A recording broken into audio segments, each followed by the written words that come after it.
మంచు family present ఆస్తి తగాదాలతో వీళ్ళు న్యూస్లో ట్రెండింగ్గా ఉన్నారు.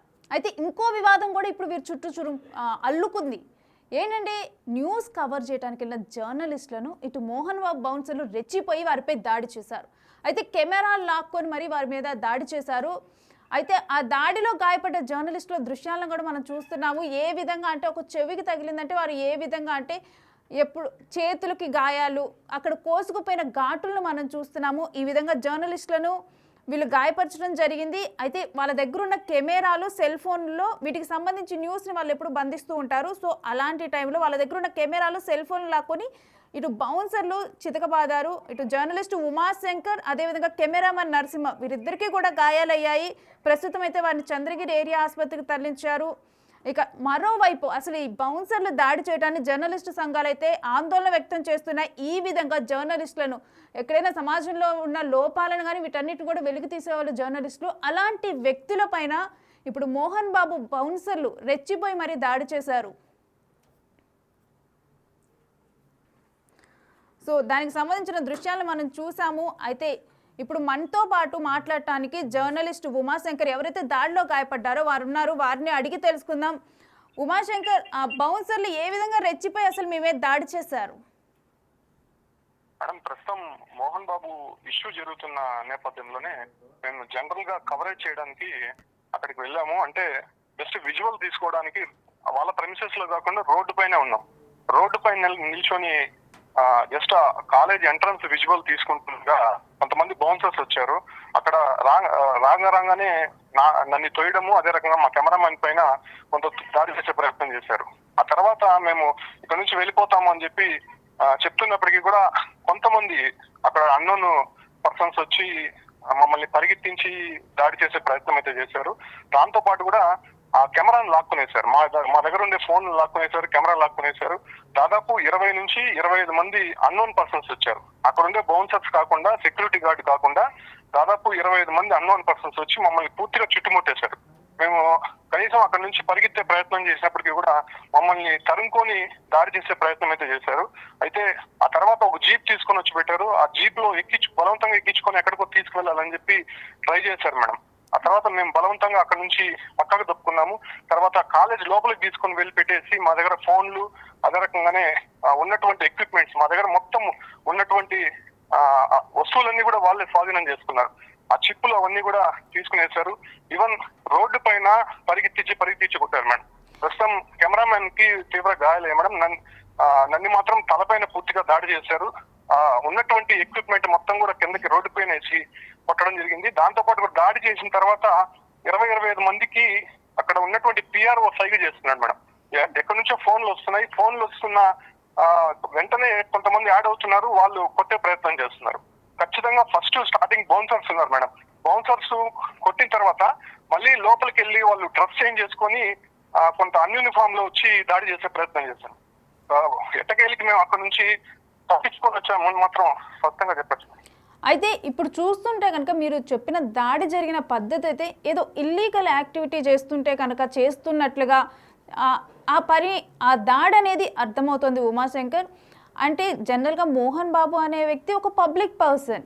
సో అలాంటప్పుడు పబ్లిక్ ఇంట్రెస్ట్ అనేది డెఫినెట్గా కూడా ఈ ఆస్తి వివాదాల్లో మనం ముందల నుంచి చూస్తూనే ఉన్నాం. సో ఇలాంటి టైంలో ఆ బౌన్సర్లు ఈ విధంగా రెచ్చిపోయి మరి బిహేవ్ చేయటం, ఓన్లీ బౌన్సర్లే కాకుండా ఇంకా కొంతమంది వ్యక్తులు కూడా దీంట్లో ఇన్వాల్వ్ అయ్యి పర్సనల్గా ఏదో గ్రడ్జ్ ఉన్నట్లుగా ఈ విధంగా దాడి చేయటం అనేది, అంటే వాళ్ళకి ఆదేశాలు ఉన్నాయా లేకపోతే ఏంటి? మేడం, స్టార్టింగ్ లో ఒక 5 to 6 మెంబర్స్ ఉన్నారు మేడం అక్కడ. ఆ తర్వాత వీళ్ళు ఎవరికో ఫోన్ చేశారు, ఫోన్లు మాట్లాడుతూనే ఉన్నారు. దాదాపు ఒక 5-10 నిమిషాల్లోనే 25-30 మంది ఎక్కడి నుంచి వచ్చారో తెలియదు. వాళ్ళంతా ఫుల్ గా డ్రింక్ చేసేస్తున్నారు మేడం. అసలు వాళ్ళు విచక్షణ మర్చిపోయి దాడి చేసే ప్రయత్నం అయితే చేస్తున్నారు. కాకపోతే అక్కడ ఉండే స్టాఫ్ కొంతమంది పక్కకు తీసుకెళ్తున్నారు. మళ్ళా వాళ్ళు కావాలనే కొట్టమని చెప్పి సైగ చేస్తున్నారు. ఇవంతా పక్కా ప్రీ ప్లాన్డ్ గానే జరిగింది మేడం. కావాలనే దాడి చేయాలనే ఉద్దేశంతోనే వాళ్ళంతా పిలిపించారు.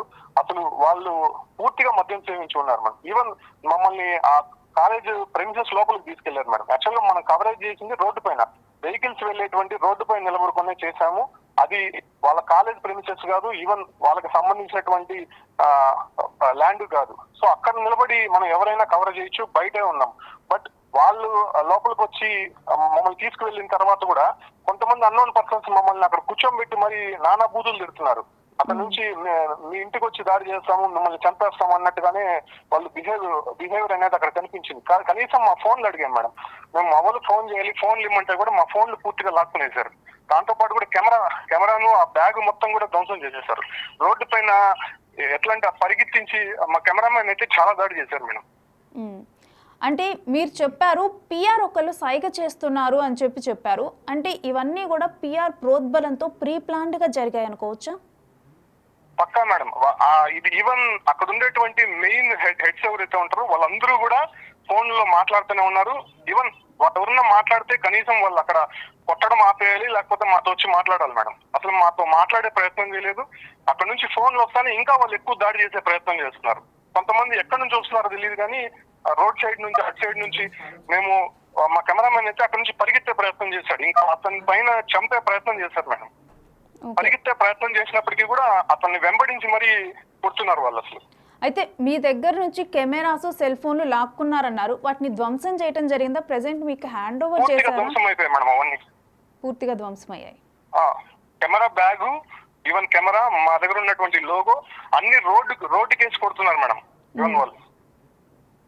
ఓకే, అంటే వాళ్ళు ఏదో గ్రడ్జ్ ఉన్నట్లుగా అలా బిహేవ్ చేయడానికి వెనకాల ఏమైనా కారణాలు ఉన్నాయంటారా ఉమాశంకర్? ఎందుకంటే గతంలో మనం దాడులు జరగటం ఒక ఇన్సిడెంట్ అప్పుడు జరుగుతుంటాయి, కానీ ఇది ఎలా ఉందంటే ఏదో అవతలి వ్యక్తి మీద కక్ష ఉన్నట్లుగా ఏదో జర్నలిస్టులు వెనక ఈ విధంగా పడి దాడి చేయటం ఏమంటారు మీరు?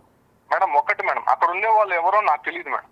జస్ట్ మేము కవరేజ్ లో భాగంగా ఎక్కడికైనా మనం వెళ్తాము, జస్ట్ అక్కడ ఉన్నటువంటి సీను అదే రకంగానే జరిగినటువంటి ఇష్యూస్ అన్ని చెప్పుకుంటూనే మనం అక్కడ మాట్లాడే ప్రయత్నం చేస్తాం, లేకపోతే వీడి విజువల్స్ అనేది తీసుకుంటుంటాం. బట్ మేము అక్కడ కాలేజ్ ప్రెమిసెస్ లో ఎక్కడ అడుగు పెట్టలేదు. ఈవెన్ మీరు అక్కడ సీసీ ఫుటేజ్ కూడా చూస్తే కాలేజ్ ప్రెమిసెస్ లో మేము ఎక్కడ అడుగు పెట్టలా. ఈవెన్ మేము కాలేజీకి బయట వెహికల్స్ వెళ్ళేటువంటి రోడ్డు పైన ఉన్నాం. రోడ్డు పైన ఎవరైనా తీసుకోవచ్చు మేడం. ఏదైనా ఇష్యూ జరిగితే ఖచ్చితంగా మేము బయట నుంచి కవర్ చేస్తూ ఉంటాం. అసలు మేము అడిగాం, మేము రోడ్డు పైన తీసుకుంటున్నాం, మీకేంటి సమస్య? ఇలాంటి ఇష్యూస్ అదే రకంగానే మీ కాలేజ్ గురించి ఎన్నో అక్కడ ఫంక్షన్స్ జరిగినప్పుడు కానీ లేకపోతే స్టూడెంట్స్ కి సంబంధించినటువంటి కొన్ని ప్రోగ్రామ్స్ జరిగినప్పుడు మేము తీసుకున్నాం కదా. సో ఇప్పుడు ఎందుకు మీకు ఇష్యూ వచ్చింది? అయినా ఇక్కడ ఇష్యూ అనేది ఇక్కడ ఒకటే కాదు కదా, మొత్తం 2 తెలుగు రాష్ట్రాల్లో దాదాపు 2-3 రోజుల నుంచి జరుగుతున్నటువంటి ఇష్యూ. బట్ మేము రోడ్డు పైన నిల్చొని కవరేజ్ చేస్తాం కదా, అంత మంది వచ్చి దాడి చేయాల్సినంత అవసరం ఏమొచ్చింది? అంటే దీనికి ముందల చెప్పండి మమ్మల్ని కావాలని మట్టు పెట్టడానికి చూసారు మేడం. అక్కడ వాళ్ళు ఏ ఇంటెన్షన్ తో వచ్చారో, ఎవరు వాళ్ళకి ఆదేశాలు ఇచ్చారో మాకైతే తెలియదు మేడం. బట్ పై నుంచి మాత్రం ఫోన్స్ వస్తూనే ఉన్నాయి మేడం. అసలు అక్కడ మేము చేసింది ఏంటి? వాళ్ళు అంతమంది వచ్చి ఇంటెన్షన్ గా మా పైన దాడి చేయడం ఏంటి? అసలు నిజంగా ఆశ్చర్యంగా ఉంది. కొంతసేపటికి మేము షాక్ లో ఉన్నాం. మనం చేసిన పని ఏంటి? జస్ట్ విజువల్స్ తీసుకుంటా అంటే వీళ్ళు ఇంతలా వచ్చి దాడి చేస్తున్నారు ఏంటి అని, అంటే మాకు కొంత ప్రాణభయం అనేది అక్కడ కనిపించింది మేడం. వాళ్ళు బిహేవ్ చేసేటువంటి తీరు చూస్తే కంప్లీట్ గా మా ఫోన్లు, మా జోబులు ఏమున్నాయి లాక్కునేశారు. అక్కడ ఉన్నటువంటి వాటితో ఎట్టంటట్టు కొడుతున్నారు మేడం వాళ్ళు. అంటే మేబీ మీకు కూడా అర్థం కాకుండా ఉండొచ్చు, ఆ టైంలో అయోమయ సిచ్యువేషన్లో ఉండుండొచ్చు. ఎందుకంటే జనరల్గా న్యూస్ కవరేజ్ అనేది ఎవరైనా చేస్తారు అండ్ విత్ ఇన్ మీ ప్రెమిసెస్లోనే చేస్తున్నారు. మీరు పరిధులను దాటి వాళ్ళ కాంపౌండ్లోకి వెళ్ళి చేసింది కూడా లేదు. బట్ అలాంటప్పటికీ ఆ విధంగా దాడి చేయటం అనేది మీకు డెఫినెట్గా అయోమయాన్ని గురి చేస్తుంది అండ్ భయాందోళనకి గురి చేస్తుంది. మేడం ఇంకొకటి ఉండేది మేమిద్దరే మేడం, రిపోర్టర్, కెమెరామెన్. కానీ అక్కడ వచ్చిన వాళ్ళు దాదాపు 40 మెంబర్స్ ఉన్నారు మేడం. అక్కడ ఉన్నటువంటి బౌన్సర్స్ అదే రకంగానే అక్కడ ఉన్నటువంటి స్టాఫ్ కొంతమంది వచ్చారు లోపల నుంచి. వీళ్ళు ఎవరికో ఫోన్ చేశారు, అక్కడ ఉన్నటువంటి అన్నోన్ పర్సన్స్ కొంతమంది వచ్చారు. వాళ్ళు ఫుల్ డ్రింక్ చేసేస్తున్నారు మేడం. అసలు వాళ్ళు విచక్షణ మర్చిపోయి మరి బండబూతులు పెడుతున్నారు, తరిమి కొట్టే ప్రయత్నం చేస్తున్నారు మేడం. అసలు అంతమందిని వాళ్ళు ఎలా పోగు చేశారో ఎట్లా అనేది మాకైతే అర్థం కావట్లేదు మేడం. అయితే ఉమాశంకర్, ఆ టైంలో మీతో పాటు ఇంకా జర్నలిస్టులు ఎవరైనా ఉన్నారా? లేదు మేడం, నేను రిపోర్టర్ గా నేనున్నాను, నా కెమెరామెన్ నరసింహ, మేమిద్దరమే వెళ్ళాం మేడం. ఓకే, ఆ టైంలో మీరు ఇద్దరే ఉన్నారు. అయితే దానికి ముందర మీకు ఏమైనా హెచ్చరికలు చేయటం కానీ, ఇక్కడ వీడియోస్ తీయొద్దు, ఇక్కడ నాట్ అలౌడ్ అని చెప్పి కానీ ఏమైనా వాళ్ళు చెప్పడం జరిగిందా, లేకపోతే డైరెక్ట్ గా అటాక్ చేశారా? మేడం స్టార్టింగ్ వచ్చి చెప్పారు మేడం. మేము ఒకటే చెప్పాము, ఎక్కడైనా ఇష్యూ ఉంటే మేము బయట నుంచి తీసుకుంటాము, కాలేజ్ ప్రెమిసెస్ కానీ స్కూల్ ప్రెమిసెస్ లో కానీ మేము ఎక్కడ అడుగు పెట్టలేదు కదా. జనరల్ గా విజువల్స్ తీసుకుంటా అంటే సమస్య ఏమొచ్చింది, అది మామూలుగా జనరల్ ఎక్కడైనా ఇష్యూ ఉన్నా లేకపోతే ఏదైనా ప్రోగ్రామ్స్ ఉన్నా తీసుకోవడం సర్వసాధారణం కదా, మీకేంటి ఉన్నటువంటి అభ్యంతరం అనేసి అని చెప్పి మేము అడిగాం మేడం. అది కామన్ గా మనము వెళ్ళి కవరేజ్ చేసేటప్పుడు ఇది కామన్ గా జరిగేటివి. కానీ వాళ్ళు ఫస్ట్ బిహేవ్ చేసిన తీరే బాగాలేదు మేడం. బూతులు తిడుతున్నారు, రూడ్ గా బిహేవ్ చేస్తున్నారు, మమ్మల్ని తోసే ప్రయత్నం చేస్తున్నారు. సో స్టార్టింగ్ నుంచే జరుగుతున్నాయి. బట్ కొంత టైం జరిగేటప్పటికి అన్నోన్ పర్సన్స్ కొంతమంది యాడ్ అయిన తర్వాత దాడి చేసేది స్టార్ట్ చేశారు మేడం.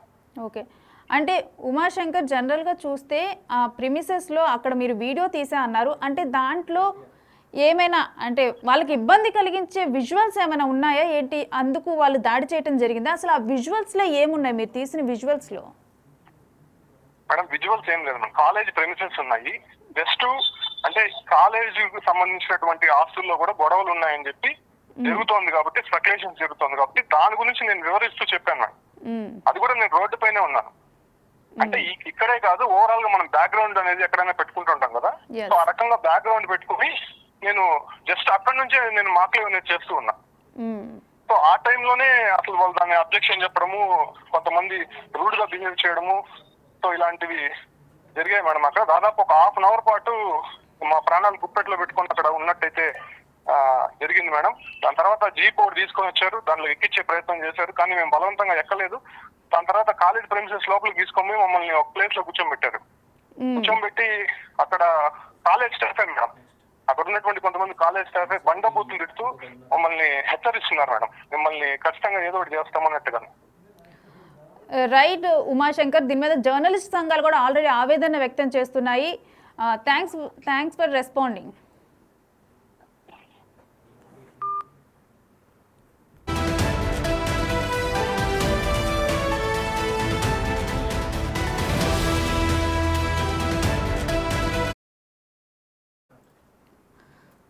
సో ఏ విధంగా దాడి చేశారు మోహన్ బాబు బౌన్సర్లు అనేవాళ్ళు, ఇటు జర్నలిస్టుల మీద ఏ విధంగా దాడి చేశారన్నది మన దృశ్యాలను మనం చూస్తున్నాము. అయితే ఇప్పుడే మనతో ఇక్కడ గాయపడిన జర్నలిస్ట్ ఉమాశంకర్ తను కూడా మాట్లాడటం జరిగింది. అయితే తను జస్ట్ ఆ కేవలం వాళ్ళ ప్రైవేట్ ప్రాపర్టీలోకి కానీ లేకపోతే వాళ్ళ ప్రాపర్టీలోకి నేను ఎంటర్ అవ్వలేదు, జస్ట్ బయట ఉండి మాత్రమే అక్కడ చుట్టూ ఉన్న ప్రెమిసెస్ ఏంటి వాటిని కవర్ చేస్తూ అక్కడ జరుగుతున్న విషయాన్ని చెబుతూ ఉన్నాను. ఆల్రెడీ కూడా కాలేజీకి సంబంధించి కొన్ని విషయాలు స్పెక్యులేట్ అవుతున్నాయి, వీటికి సంబంధించే వీళ్ళ ఆస్తులు గొడవలు అవుతున్నాయి అని చెప్పి ఇప్పటికే మీడియాలో వస్తూ ఉంది. సో దీనికి సంబంధించి తను కూడా మాట్లాడదామని చెప్పి ఆ లొకేషన్కి వెళ్ళి మాత్రమే ఆ లొకేషన్ని వాడుకుంటూ నేను చేశాను తప్పితే వాళ్ళకి సంబంధించి పర్సనల్ వీడియోలు కానీ ఆ వ్యక్తుల్ని కానీ నేను ఆ వీడియోలో అసలు నేను షూట్ చేయలేదు, కేవలం ఆ ప్రిమిసెస్ని నేను షూట్ చేశాను. అలాంటిది ఈ విధంగా బౌన్సర్లు దాడి చేసి, బౌన్సర్లతో పాటు వేరే వ్యక్తులు కూడా వచ్చి దాడి చేసి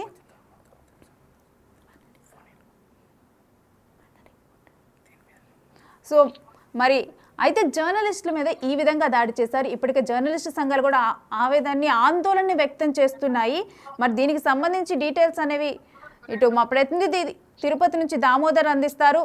దామోదర్, జర్నలిస్టుల మీద ఈ విధంగా దాడి జరగటం, జర్నలిస్టుల మీద మోహన్ బాబు కాలేజ్ యాజమాన్యం దాడి చేయడం ఇది మొదటిసారి కాదు. ప్రతిసారి జర్నలిస్టులను ఏదైతే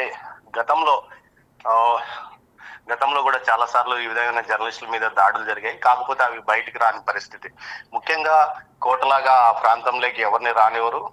అడ్డదిడ్డంగా స్పీడ్ బ్రేకర్లు ఎక్కడికక్కడ జాతీయ రహదారి అయినప్పటికీ స్పీడ్ బ్రేకర్లు వేసుకొని ఎవరిని ఇబ్బంది పెడతారో, కాలేజీలో పెద్ద ఎత్తున విద్యార్థులు ఇబ్బందులు పడుతున్నప్పటికీ ఆ ఇబ్బందుల గురించి మొట్టమొదటిసారిగా బ్రేక్ చేసింది మాత్రం బిగ్ టీవీ అని చెప్పొచ్చు. విద్యార్థుల తల్లిదండ్రులతో నేరుగా మనం ఒక 3 నెలల క్రితం ఇదే విద్యార్థులను ఏ విధంగా బౌన్సర్లతో ఇబ్బంది పెడుతున్నారు అన్న విషయాన్ని కూడా బిగ్ టీవీనే బయటికి తీసుకొచ్చిన నేపథ్యం.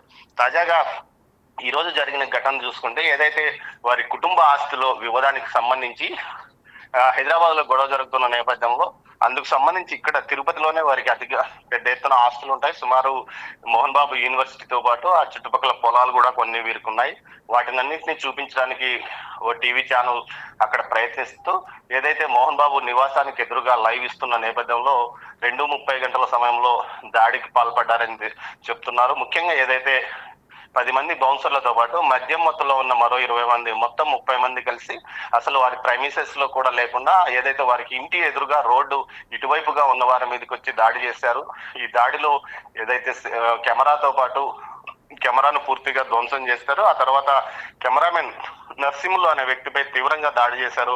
అతనికి చెవులో నుంచి కూడా రక్తం వచ్చింది, అదేవిధంగా రక్త గాయాలు కూడా అయ్యాయి. దీంతో పాటు ఆ, దెబ్బలు ఇద్దరికి ఏదైతే రిపోర్టర్ తో పాటు కెమెరామెన్ ను తీవ్రంగా కొట్టారు. దీంతో చంద్రగిరి ప్రభుత్వ ఆసుపత్రిలో ఎమ్మెల్సీ చేసుకున్నారు. ఆ తర్వాత చంద్రగిరి పోలీస్ స్టేషన్ లో ఫిర్యాదు చేసిన నేపథ్యము ప్రస్తుతం దీనికి సంబంధించి కేసు నమోదు చేయాలంటూ డిమాండ్ చేశారు. గతంలో కూడా ఒకసారి ఇదే విధంగా స్థానికంగా ఉన్న ఓ నాయకుడు, వైసీపీ నాయకుడు, అప్పట్లో ఏదైతే మోహన్ బాబు కుటుంబం కూడా వైసీపీతోనే ఉంది, ఆ సమయంలో వైసీపీ నాయకుడిని ఇంటి వద్ద కూడా రెక్కి నిర్వహించారు. అదేవిధంగా ఏదైతే దాడులకు కూడా పాల్పడిన నేపథ్యంలో అప్పట్లో కూడా మీడియా ఈ విషయాన్ని బయటకు తీసుకురావడానికి అప్పుడు కూడా బిగ్ టీవీనే ముందుగా ఈ వార్తను ప్రసారం చేసిన నేపథ్యం. మొత్తం మీద అయితే ప్రస్తుతానికి కేసు తీసుకున్నప్పటికీ ఆ తర్వాత పరిణామాలు ఎలా ఉంటది అన్నది ఆసక్తికరంగా మారింది.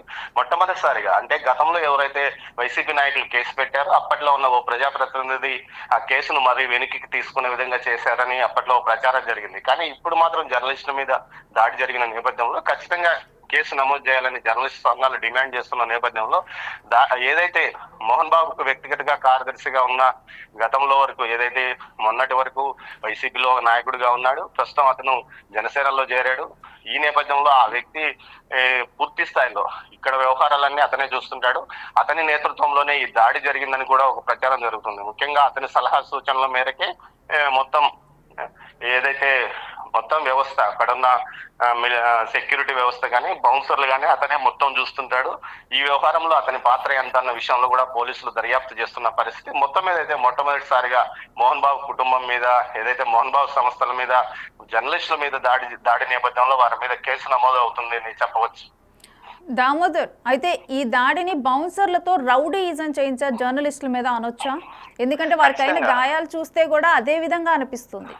ఖచ్చితంగా గతంలో ఏదైతే బౌన్సర్లు విద్యార్థుల మీదే దాడులు చేస్తారు, అలాంటిది ఇప్పుడు జర్నలిస్టుల మీద దాడి చేశారు. అది కూడా రోడ్డు బయటకు వచ్చి అసలు వారికి సంబంధం లేని ప్రదేశంలో, అంటే ఏదైతే కాలేజ్ ప్రెమిసెస్ వరకు వారికి సంబంధం ఉంటుంది, సెక్యూరిటీ వ్యవహారాలు వారు చూస్తుంటారు. అలాంటిది కాలేజ్ బయటికి వచ్చి రోడ్డు మీద ఏదైతే జాతీయ రహదారి మీద ఈ విధంగా దాడి చేశారు. ఈ దాడిలో ఖచ్చితంగా స్థానికంగా ఏదైతే బౌన్సర్లతో పాటు మరికొంతమంది మద్యం మత్తులో ఉన్న మరికొంతమంది రౌడీలను కూడా అక్కడ వారు ఈ విధంగా తయారు చేస్తున్నారంటే ఇందుకోసం ఎవరైనా గొడవలకు వచ్చినా, విద్యార్థులు ఎవరైనా ఎదురు తిరిగినా వారిని మీద దాడులు చేయడానికి ఈ విధమైన చర్యలు చేస్తుంటారో అందులో భాగంగానే ఇతని మీద కూడా ఏదైతే ఈ జర్నలిస్టుల మీద కూడా దాడి చేశారు. ఈ దాడికి సంబంధించి ఖచ్చితంగా చర్యలు తీసుకోవాలని జర్నలిస్ట్ సంఘం డిమాండ్ చేస్తుంది. రేపు ఎస్పీ గారిని కలిసి ఈ విషయం మీద మరోసారి ఫిర్యాదు చేస్తున్నారు. దీంతో పాటు సమాచార శాఖ మంత్రికి, ముఖ్యమంత్రికి కూడా ఏదైతే ఈ రోజు జరిగిన వ్యవహారాన్ని వారి దృష్టికి కూడా తీసుకెళ్తాం, అదేవిధంగా పవన్ కళ్యాణ్ దృష్టికి కూడా తీసుకెళ్తామని కూడా చెప్తున్నారు.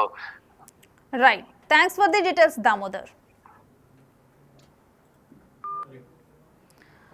రైట్, చూస్తున్నాం జర్నలిస్టుల మీద ఇటు మోహన్ బాబు బౌన్సర్లు అయితే రెచ్చిపోయారు. వాళ్ళు ఏ విధంగా దాడి చేశారనేది చూస్తున్నాం. కేవలం బౌన్సర్లే కాదు, అక్కడ మద్యం మత్తులో ఉన్న మరో 20 మంది వ్యక్తులు కూడా వాడి మీద దాడి చేయడం జరిగింది.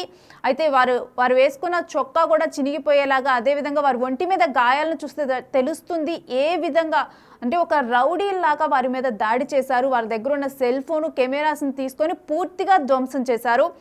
అయితే వాటికి సంబంధించిన విజువల్స్ మనం చూస్తున్నాం. దీని మీద అయితే జర్నలిస్టు సంఘాలు కూడా ఆందోళన వ్యక్తం చేస్తున్నారు. అయితే దీని మీద అయితే డెఫినెట్గా పోరాటానికి అయితే వాళ్ళు రెడీగా ఉన్నారు. దీనికి సంబంధించి ఇటు సీఎం రేవంత్ రెడ్డికి, అదేవిధంగా ఏపీ డిప్యూటీ సీఎం పవన్ కళ్యాణ్కి వీరికి కూడా చెప్పేందుకైతే వీళ్ళు రెడీగా ఉన్నారు. దీనికి సంబంధించి కంప్లైంట్ చేసేందుకు కానీ, ఇన్ఫర్మేషన్ ఇచ్చేందుకు కానీ. అయితే మోహన్ బాబు బౌన్సర్లు ఈ విధంగా ప్రవర్తించటం ఇదే మొదటిసారి కాదు, గతంలో కూడా ఇదే విధంగా ప్రవర్తించారు. ఎప్పుడైతే అక్కడ విద్యార్థులు పడుతున్న కష్టాలని, వాళ్ళు పడుతున్న ఇబ్బందులను తెలియజేసేందుకు వెళ్ళిన జర్నలిస్టుల మీద కూడా వారు ఇదే విధంగా అంటే బౌన్సర్లు కాదు, ఒక రౌడీలాగా వాళ్ళు రెచ్చిపోయి బిహేవ్ చేసిన విధానాన్ని మనం చూస్తున్నాము. అయితే చివరిలోనైతే వీళ్ళని ఒక వెహికల్లో, ఒక కారులో ఎక్కించి తీసుకొని వెళ్ళేందుకు ప్రయత్నించారు. ఇక అటువంటి టైంలో వీళ్ళు ప్రతిఘటించి ఏదో ఒక విధంగా అక్కడ నుంచి బయటపడ్డారు. ఇక ఆ టైంలో వారిని అయితే కాలేజీలోకి తీసుకొని వెళ్ళి అక్కడ కూర్చోబెట్టడం జరిగిందని చెప్పి అయితే దీనికి సంబంధించి ఇప్పటికే వీళ్ళు చంద్రగిరి పోలీస్ స్టేషన్లోనైతే కంప్లైంట్ చేశారు.